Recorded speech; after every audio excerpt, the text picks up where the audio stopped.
All right, let's get the live stream started. I'm just getting quickly situated here. Just checking to make sure all the audio works and stuff. If you guys are trickling in, just give me a few minutes. Just trying to get myself a bit oriented here. But yeah, hopefully today will be a little bit more structured than some of my previous office hours, yet also unstructured in the sense that I'm not entirely sure what I want to say yet. I just have a bit of an outline that I've sent in the description, along with some notes that I've jotted down, because these are topics that I've been thinking about in the past. So hopefully this will be fun. And then, of course, if you are seeing this on LinkedIn or Facebook, there's actually a link to join the live stream while I'm streaming as well. So it's always more fun to have a conversation than just talking to myself sometimes. Anyways, a couple of things that I wanted to talk about today is the first of which is some thoughts on AI and ChatGPT. Another one is clinicians getting into tech, which is always a hot topic. And then, of course, some resources to upskill in technical skills. And then the last piece, maybe we'll get to it, maybe we won't. I tend to ramble, so it might go over for an hour. But last piece is just kind of starting my own company.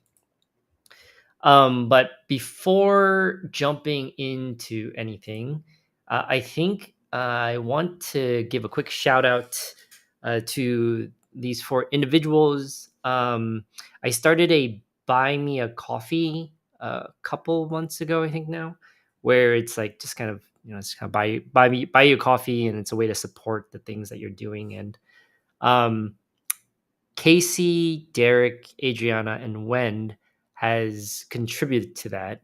And it kind of blew my mind because it's like, oh wow, that's really cool that um, people are willing to just donate, just to donate. It's not like I was actively promoting it or asking for it. So that I think that's really cool, and just wanted to shout that out. And shout out to Derek too. This trying to rep his company over here with Pearls. But okay, let's jump into some thoughts. Let me put the caption on. Here it is.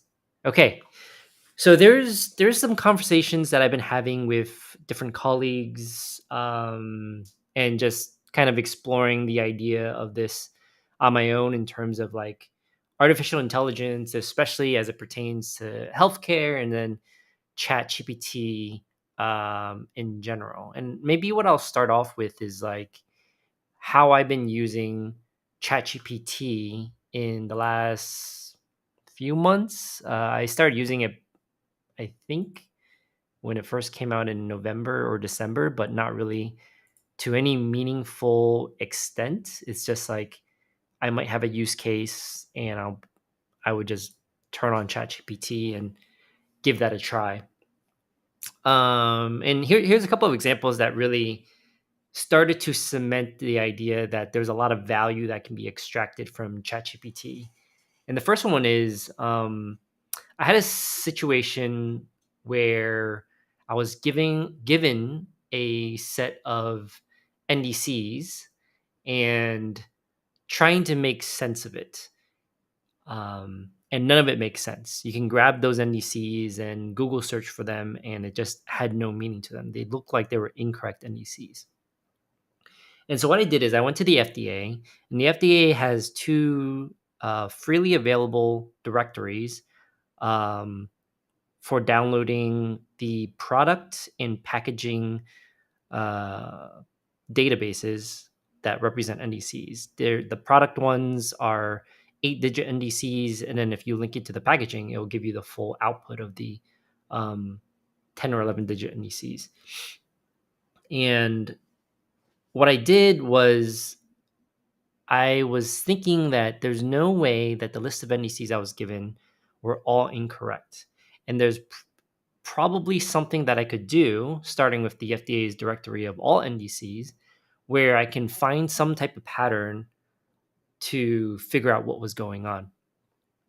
And so I did some manual comparisons between the FDA's directory and then the incorrect NDCs, and I did find a pattern. There was a pattern where, depending on the format of the NDCs, there were certain zeros that were inserted. And so I found a couple of those patterns and I asked ChatGPT to write me a script in R that would go through each row of NDCs and modify them to this other format. Uh, why did I get it? I got some random text. 1 second.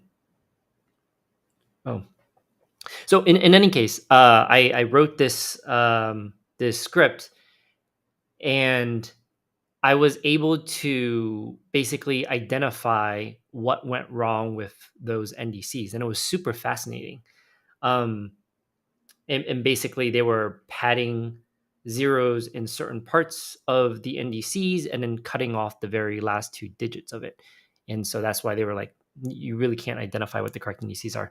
But in short, it was really cool because I didn't know how to write, this pattern. It was a regex pattern in R, and I'm getting a ton of messages. I should probably turn off this. Everyone's just texting me. So okay, 1 second.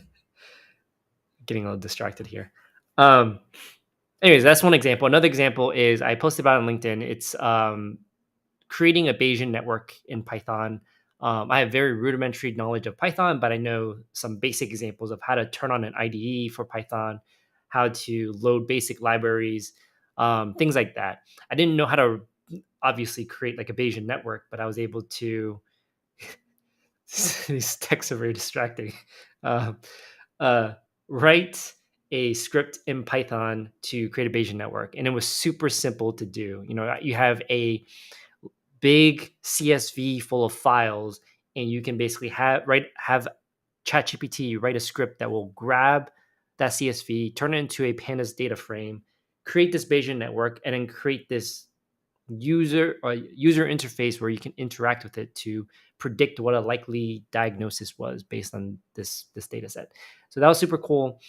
Um, I'm belaboring the point a little bit. Sorry, 8 minutes in. There's two more examples I wanted to share. One is the YouTube API, where I didn't know the structure of the YouTube API, didn't know how to write a Python script that would call it, but I asked ChatGPT to write me a script, did it in like a few minutes, and it, it was I was able to connect to the YouTube API. Basically, it was super awesome.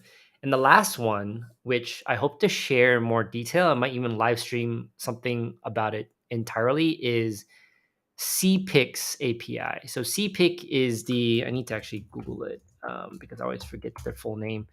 The Clinical Pharmacogenetics Implementation Consortium um, released a publicly available version of their database and API that basically aggregates all of their recommendations to the general public in 2020. And I think that is super fascinating because every organization that I worked at was trying to basically grab those guidelines, turn them into something that's computable in the AHR and use them. But the problem in that case would be that they have to continuously update it. So now CPIC has this API where you can basically make a call to it and get the most up to date, presumably, I don't know how often they update it, but it looks like it's like every month, the most up to date recommendation for a drug gene pair. And you can basically plug this into anywhere, theoretically. What's super exciting about this, though, is the fact that if this API is how do you say it? If you add like a fire layer to this, you could technically connect this API to any certified EHR in the United States. And I'm so curious to know if anyone in the healthcare world has done this already. And if not, I think that'd be super cool to experiment with. But I use ChatGPT to basically write me a script in Python to connect to that API saying, hey, I have this drug and this gene. Tell me what the recommendations are. And it did that. So super cool. Anyways, those are some of the examples I've used ChatGPT for, and it's been amazing. So true problems that I found in healthcare and been able to use. I did do something else. I'm kind of curious to look at it now. Is I've been using ChatGPT, or rather, I used it one weekend to write how many stories here? Let me see.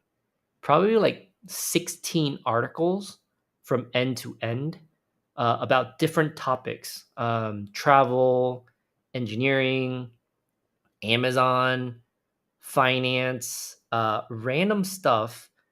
And it will release an article every like few days to see how it would do or resonate with the public.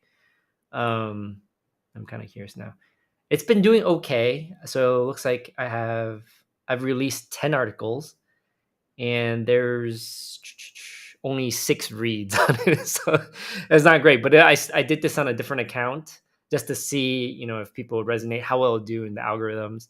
And isn't doing super well, but it's just super awesome. It generated for me a great title, generated all the contents, and compelling contents too, like something that I would read myself.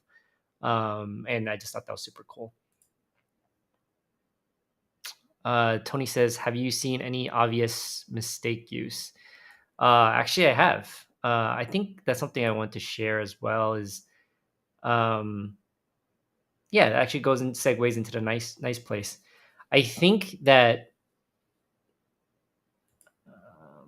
I'll get to your question in with this response.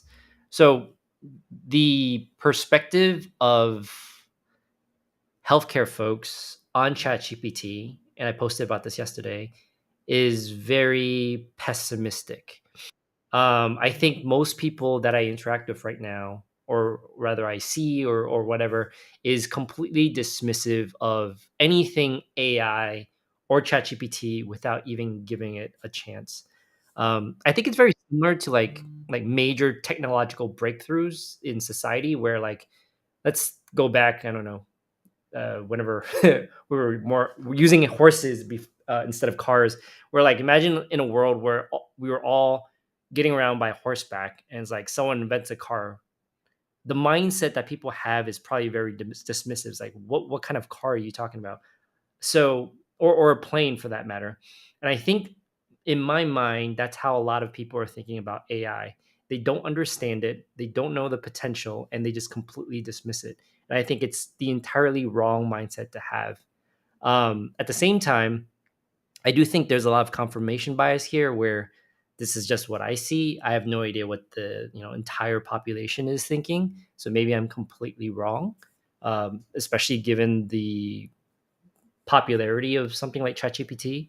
So maybe I'm completely off base, but the sentiments I get in general is that healthcare is very dismissive of AI.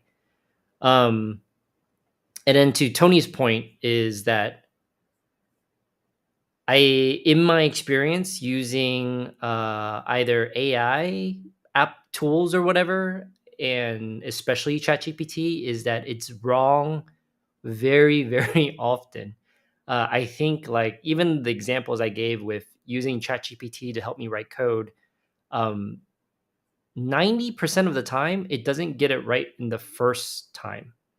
It does a decent job of giving like a good structure to start with. So I have a basic idea of what is needed to perform whatever I'm trying to do. So if I'm trying to make an API call, there'd be like specific libraries it will call. There would be specific URLs and parameters that would be passed through, and then specific other parts of the script that would need to be done to make this API call successful. Usually, it involves like parsing a JSON object that gets returned, and then making it readable afterwards. But it gives you a really good starting point. And then if you have any type of like basic rudimentary understanding of how code works, you can ask it to fix it. Or even not, what you could do is you would grab the errors that are outputted and ask ChatGPT, "Hey, I got this error. Your script is wrong," and it would just correct it for you. But in short, ChatGPT is wrong very often, and code wise, I don't feel as bad. It's like whatever, it's code. Or maybe that's a wrong way to look at it. Uh, when we're asking like meaningful semantic questions, I think it fabricates a lot of things that are not aligned with reality. I think that's where it's actually very scary. So it's wrong very often, but if you think through what they're actually saying, you should be able to like figure out a way to leverage it to do whatever you need. But just keeping in mind that it's very likely to be wrong. Someone says, actually don't know who that is. It says LinkedIn user. Don't know why it's not showing up. News reporters getting confused about the at symbol for email addresses before internet communication got reminds me of the hype cycle where, oh my goodness, everyone's posting comments. I can't, give me a second here. Reminds me of the hype cycle where we are at the stage. Okay, you guys are talking very quick here. I'm trying to process myself. If only ChatGPT could process this for me. Reminds me of the hype cycle where we are like the stage of high expectations with ChatGPT. P4 here, I've been using ChatGPT to review common counseling points on meds that I'm unfamiliar with. Your talk is pretty cool. Yeah, that's actually a very good example to use because I'm sure there's like a lot of great counseling points that ChatGPT used to learn or make those recommendations. I took at the car analogy. You have a car, but my horse can't go through mud and the car can't. So it can't be good. But the car could be better with the right infrastructure. So I'm stuck personally showing off current free AI that has flaws and that people see it's bad. What do you think would be the analogous support to get buy-in and use? That's a great question. I don't know if I'll be able to get to that in this one. I mean, I think like I had a conversation with Zane the other day about something similar, and it's about like, do we just release something like this to the public? Which obviously it's already released to the public, but um, like, is that a good thing or a bad thing? Because there are going to be people who use it incorrectly or use it for malicious intent or use it in a way that can harm others, and I don't think that's the goal of anyone, um, or at least not most people. But at the same time, I think like in my mind, it's similar to the example where when Fire came out and they just kind of put it out there to see how people would use the technology. And in 2018, Apple went out and just implemented Fire and was able to connect people's healthcare data to different hospitals that were conformant to it as well. And I think that's kind of the model I've adopted where if you have something new, you're not really sure how best to use it, you put it out there and assuming most people are good, not bad, there would be people who find ways to use it in a way that impacts others in a good way. And hopefully in doing so, you identify what those guardrails are. And then maybe the most like direct answer is like, there's a lot of people thinking about this right now, the ethics of AI. How do we make sure AI is used in a correct way? And that's all in the policy world. I think AI would be great as a supplement, but not a replacement. 100%. I don't think in any, I shouldn't say in any, that's an absolute. I think in most scenarios, AI won't be able to replace. It would be a great tool in supplementing many of the things that we do. And it can, if anything, free our time to do other things that are more important. This describes my experience with ChatGPT fairly well. Supplement, not replacement. Okay, I think okay, so specifically for healthcare, I think ChatGPT, based on like some of the conversations we've been having already, is most powerful in the hands of clinicians who are really interested in tech because previously the barrier to entry for clinicians to tech was extremely high, if not still very high. Like if you ask a clinician, let's say someone who's been in healthcare for 10, 15 years, have no experience in tech, where to start with even like anything, you can simply ask ChatGPT that in a conversational manner, and it could tell you. Probably say something like, "Here, if you want to learn Python, download a integrated development environment like an IDE, and then here's this script you can put into it, and here's the instructions on how to run it," for example. So I think it's super powerful because you can really create a solution or a product with the mindset of a clinician, and it's like having a very efficient and free programmer right by your side. So I think that's where I'm super excited to see how we can best use ChatGPT, and especially how we can put it into the hands of clinicians who are interested in building these solutions via tech. I think another thing, I was talking to Zane about this as well, is like, um, there's so many different applications with ChatGPT. One area that I'm also super interested in is how it can reduce documentation burden. And I think like my mind is not really like fully formed on how this idea might manifest, but I'm just thinking in healthcare, we very often see physicians who don't have a lot of time, and they are constantly dictating their notes, and they're saying, this patient has XYZ, this is what I'm thinking. And that dictation goes to a scribe, and they basically take what the physician said and puts it into a note. Now, if you can imagine taking that dictation and putting it to ChatGPT and saying, hey, give me a structured SOAP note for it, I think that'd be super amazing. And I know one or two people, there's probably way more individuals, have talked about how we can use ChatGPT to do precisely that, making our documentation and notes just much more robust and structured, and even in a way that is easily extractable from the EHR. Um, and I think Zane was saying that there was something pretty cool. Nalda or something was the company where they're doing something very similar, where they're using ChatGPT, or they're building their own type of like model, an LLM model that will take inputs and turn it into some structured output.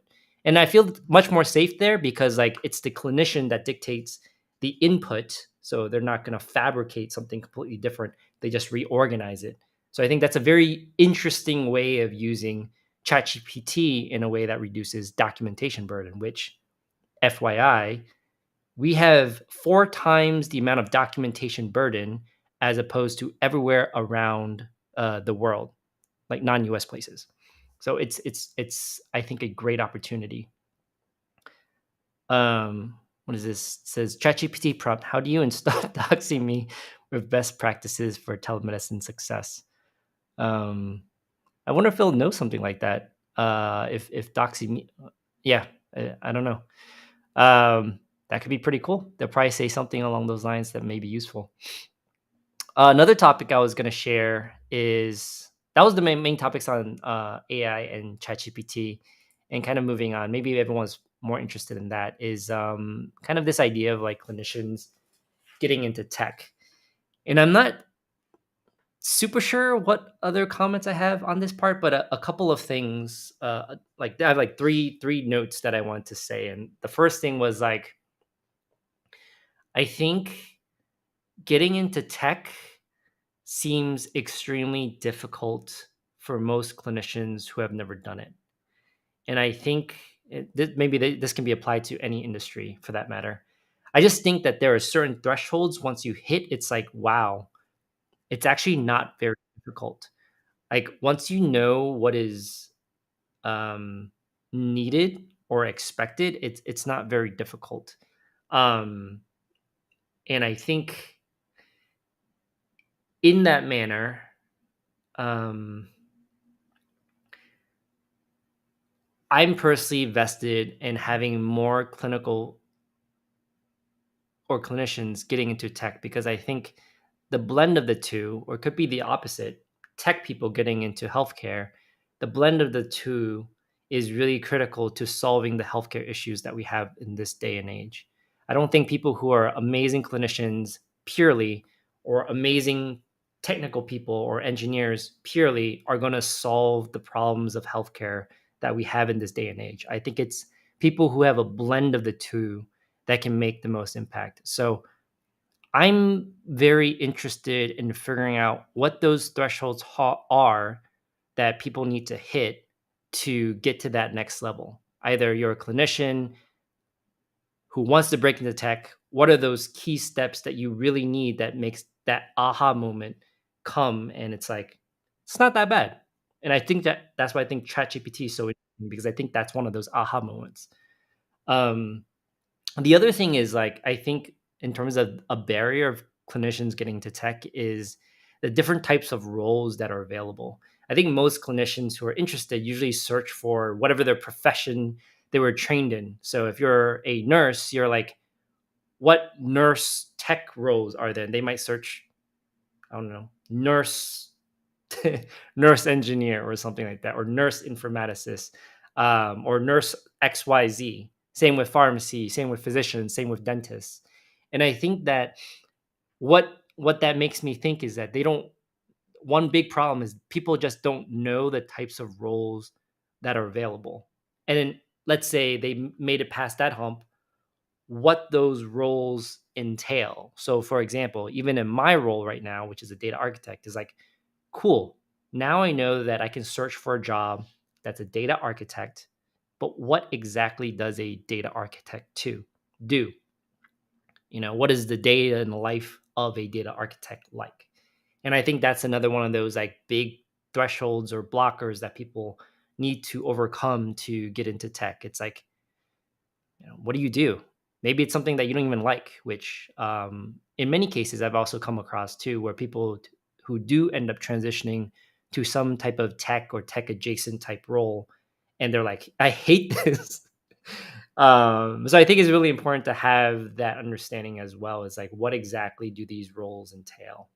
And then the last piece is like, okay, you know what the roles are, you know what this role is about. What are the skills required to jump into those roles? And I think like some of these skills might sound extremely daunting at first. Like, just think about my own experience. You need to learn SQL. My one of my former colleagues, Evan, was extremely proficient at this. And even for the years that I worked with him, I was always like super stressed in just looking at the amount of SQL code he would generate, because I was like, I would never be able to do this. And he's truly really talented in what he does. I think like when you think about it like that, and not to undermine anything he's done, because it's still extremely hard what he's done.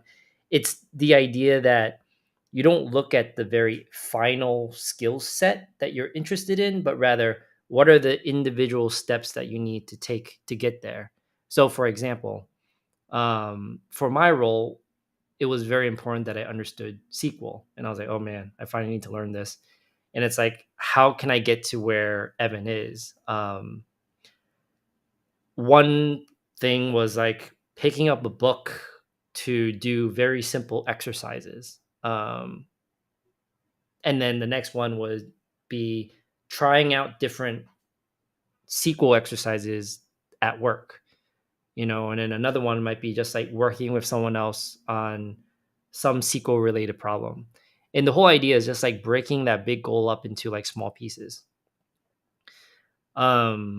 So I think that's one thing. Skill sets for these roles sometimes are very daunting, but just trying different things and ways to learn more about it in smaller steps. So starting with the book, starting with the course, it's going to be very frustrating in the beginning, but with each passing day or hour you spend on it, you'll get better, and eventually you'll get there. Um,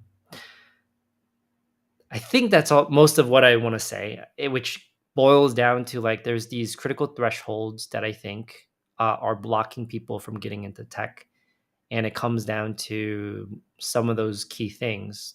People don't know what those roles are that exist in tech because they're not usually a insert profession followed by XYZ here, what those roles are about, and then the skills required to jump into those roles, and then how do you actually learn those skills, which segues into the next topic, which is resources to upskill in technical skills.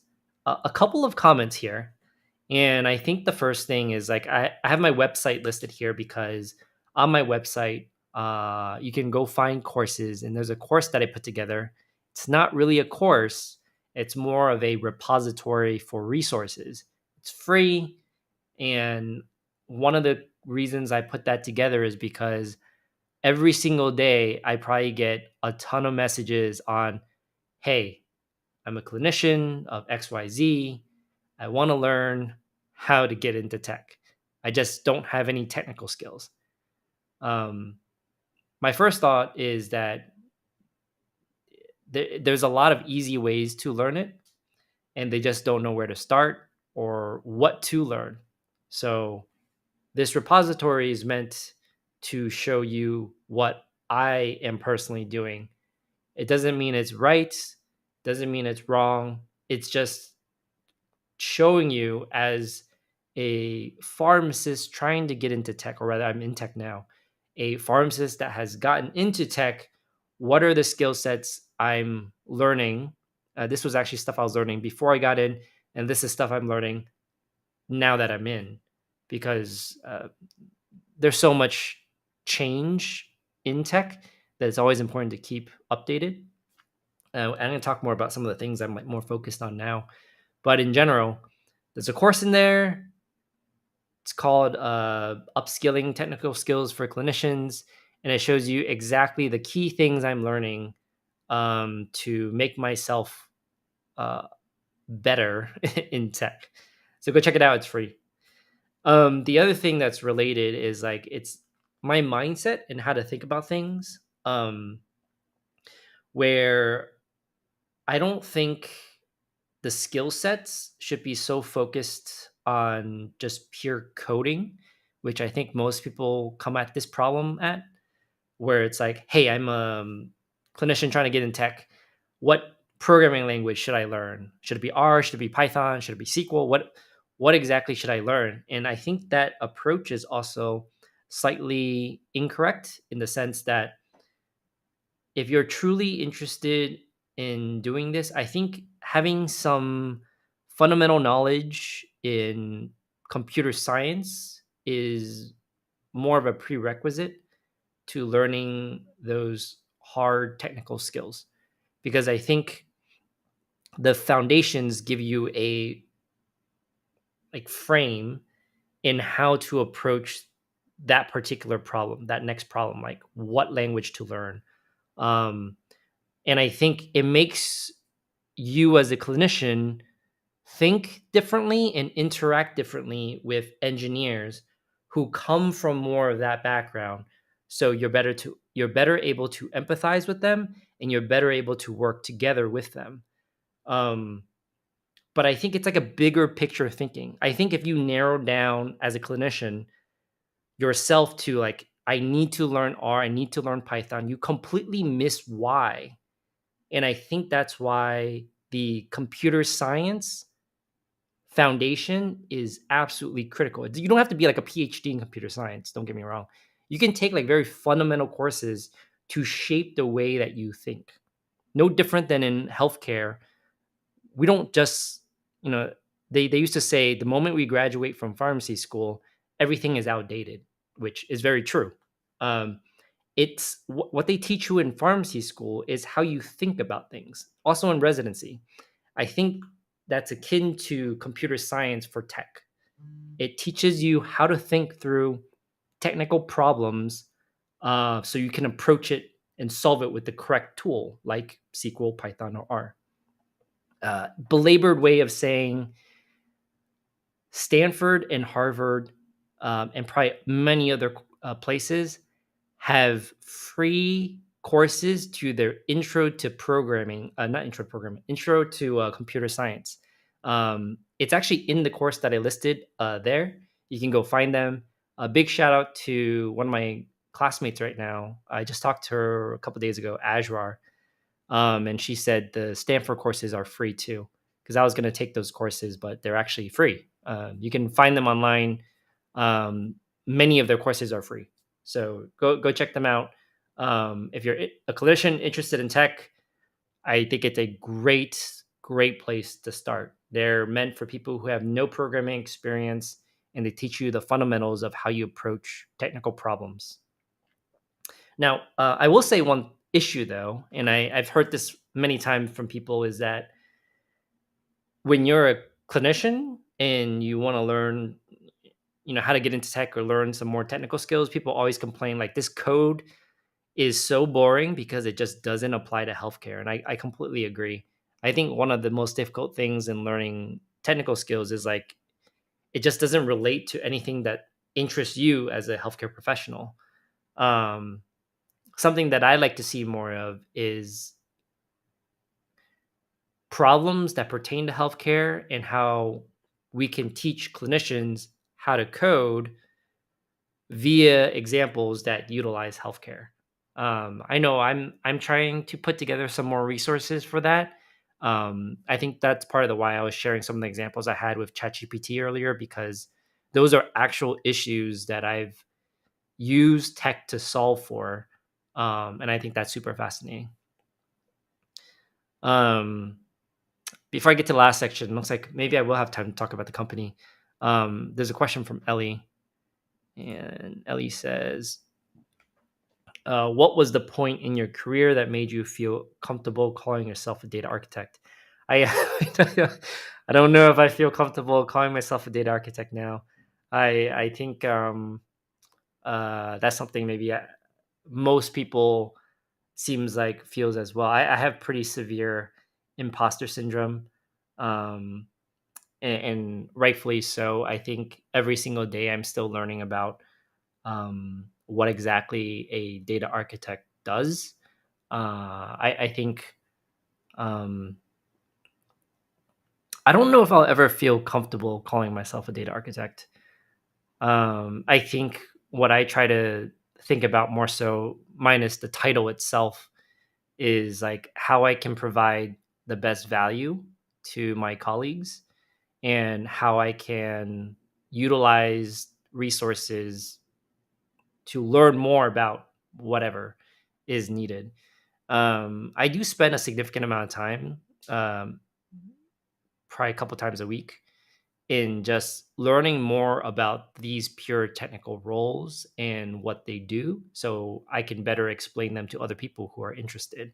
Some common ones that always come up is like data analyst, data engineer, data architect, database administrator, all these different types of roles, or even like the difference between like software engineer and software development engineer. There's so many like nuances about it.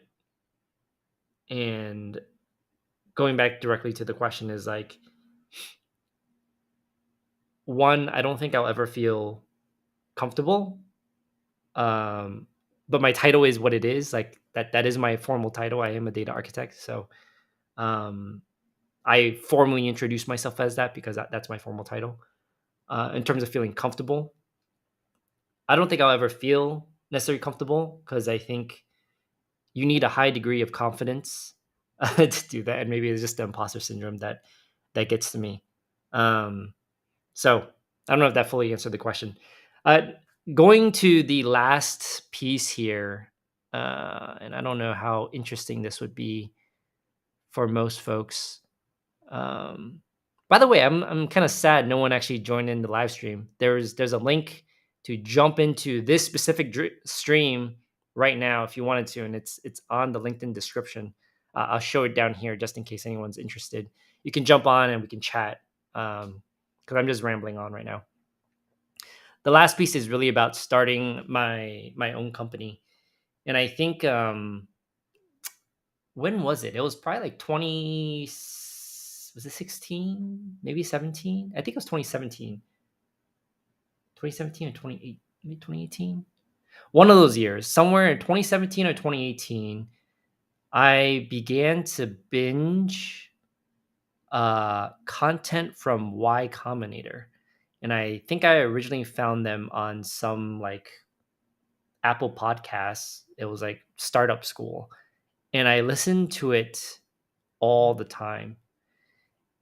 And even to this day, and even before this live stream, I've been listening to Y Combinator a lot. About, if I should probably start off with, if you're not familiar with Y Combinator, they are a startup accelerator, probably one of the most famous, if not the most famous. Um, amazing folks. They are the ones that jump started a lot of great companies like Airbnb. And I think some of the things in what Y Combinator says really pushes me to be interested in starting my own company. And to give more context to that, it's like it's not that I've never started a company either. I've started a couple now. Um, I don't think it merits, a full thing of saying you're starting your own company, but I think what's super fascinating, and maybe this is like being over indexed on how amazing founders are. I mean, I think they're amazing, but I think the content that I've been binging from YC over the last few years have made it more clear that starting my own company is probably very aligned with my goals, because the whole purpose of a startup or a company is to solve a particular problem. And I think I've always been invested, or not always. I think every months or years I become more um, clear that my goal is to solve the healthcare interoperability problem. Um, and I think in my mind, starting my own company that's truly overly indexed or purely indexed on solving this problem is something that I want to pursue. Um, it's like Tony says, did not know about the link, and Ellie says staffing. All good, all good. It is. I remember those staffing days. But yeah, folks who wanted to join, you can join there. You can join via the links in the description of the event. But the company is interesting. I don't know if anyone has read the last article that I wrote about um, finding that next career. And I do think somewhere along the lines, I think the arbitrary timeline I gave myself was sometime in the next 5 years. I'd be very interested to save up enough money for, I'm either thinking 3 months, 6 months, or a year, and just completely dedicate myself to investing and building up this company that would solve that problem. Uh, I feel like, you think back to the top 5 regrets in life, one of them being like you wish you did things that you felt compelled to do. And I think this is one of those areas for me where I feel like I would have a very strong regret down the road if I didn't try at least once. And when I say try, I mean like really try. You put all your eggs in this basket, go all in. Like, what is the worst that can happen? Um, They'll fail, and you go and get another job. You know, but that 3 months or 6 months, I think YC is 3 months, which is why I picked 3 months as a potential option, where it's like those 3 months you're just purely focused on building this company to see if it'll manifest in something. And when I say company, to give like more context, there is like I still feel the same way, in the sense that I don't think I will be able to build some type of solution that will fix interoperability. I think that's like idiotic to think something like that.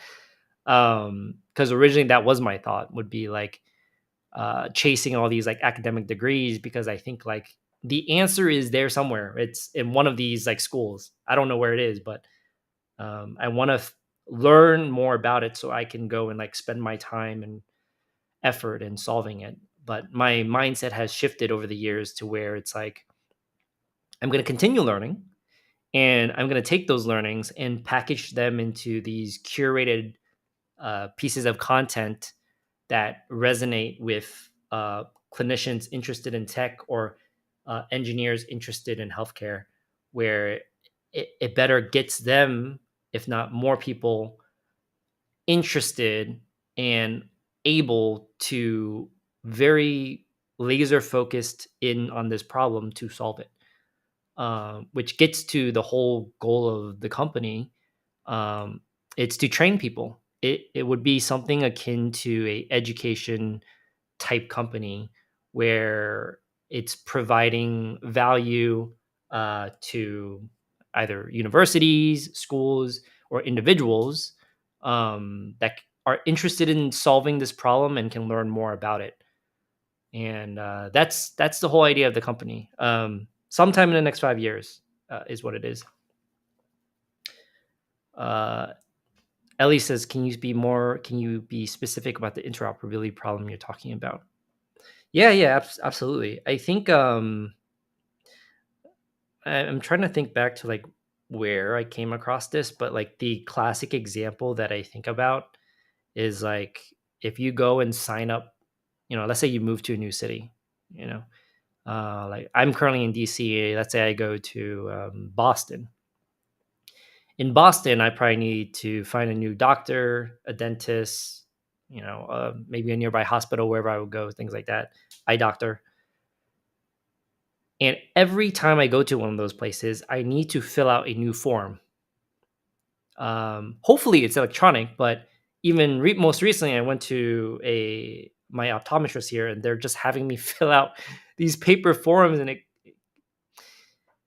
a part of me dies a little bit every single time when you fill out a paper form because we are so far past that.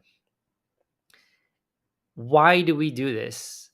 I think that alone is already a problem. And why is that a problem? Because like administrative burden, actually, we'll take a more global picture of it. I think there's a great article in JAMA that was published or where it was like 2022 or 2021. The percentage of GDP spent on healthcare is just constantly increasing for the last like couple decades. It went from like 5% to like 20% plus. It's unsustainable. And then when you drill down into healthcare costs, a big part of it is administrative costs, paperwork, processing paperwork. Someone needs to process that paperwork. So purely from like the way our healthcare system is going, it's unsustainable. The cost needs to be managed to some capacity, and um, interoperability will be part of it because let's say you go to that new doctor, they should have your records somehow. And it's either from your previous doctor or somewhere, but interoperability allows the transmission of that data in a secure way and in a way that contains all the information pertinent for your care. So that's one key thing. Another one about interoperability is just like incomplete data. Let's say you are actually admitted to a hospital, you just moved to Boston, you're in a hospital, and they, have no information about you because you came in unconscious. They can't look up any information about you. And they gave you or they forgot to give you, let's say, a medication for seizures. And you had a seizure because they didn't know that. That's incomplete information. If you're taking care of someone, you should have complete access to their information so you can provide the best care possible. Um, that's another key one. Or let's say, um, well, I'll probably stop there because I'm just like rambling into some of this pieces. I think interoperability in general reduces costs and allows healthcare practitioners to practice with complete data. Um, that's the interoperability problem, and it's not just a local or nationwide problem. It's like a global problem. People go overseas, they travel. Um, they may need to use healthcare services in other countries. We should be able to very seamlessly access information needed to take care of our patients to the best of our abilities. And it says, are you talking about health systems or between healthcare technologies or like between healthcare institutions and patient-facing tech? All of them. Any healthcare entity that has the right to access your information um, in an effort to treat you should have that ability to do so completely. So I think that's the other one. Or maybe I'll go with one more example. and then maybe we can start wrapping this up. A very big example of why I think interoperability is helpful is because of the documentation we do in the US, the burden of it. And I think it's not uncommon to find clinicians who hate EHRs with a passion because of how often they need to document. Documentation burden is just like a problem, so much to the point where I think that's where the quadruple aim came, where like wellness is important because clinicians are not happy with where we are and how often we have to document. So using a more concrete example, whenever you are discharging a patient, you're required to send out a discharge summary, usually in the format of like a CDA, where it's like always have to have like certain key elements in that CDA. And the problem is like meaningful use helped to facilitate this, where it said like if you're discharging a patient, you need to be able to send this electronically to the next healthcare provider because it's important that the next healthcare provider has access to your information. The problem with it is like, yes, most healthcare organizations can send a CDA, which is just a giant discharge summary, but how can you expect the next healthcare provider to meaningfully parse that out? Because sometimes these are like hundreds and thousands of pages. It's not meaningful, and it's not it's not really like usable, if that matter. If you're able to encode meaning underneath it all to certain things, you're able to better take care of leverage technology and use some type of decision support to support the next healthcare provider about things. So that's kind of the main gist. And surprised I rambled on for like 52 minutes. Anyways, I think I might start wrapping it up here because I should be doing my homework. I have homework due on Wednesday and a final project, so I'm going to be working on that. Thank you guys for tuning in. If you jumped in to engage, interact, and stuff like this, if you think this is helpful, definitely let me know. Hopefully next time someone will jump onto the live stream with me and we can have more of a conversation going. But thank you guys for listening in. I'm trying to do these once a month, do like Q&As and just chats about different things on my mind. And I'll see you guys next month. Thanks for tuning in. Bye.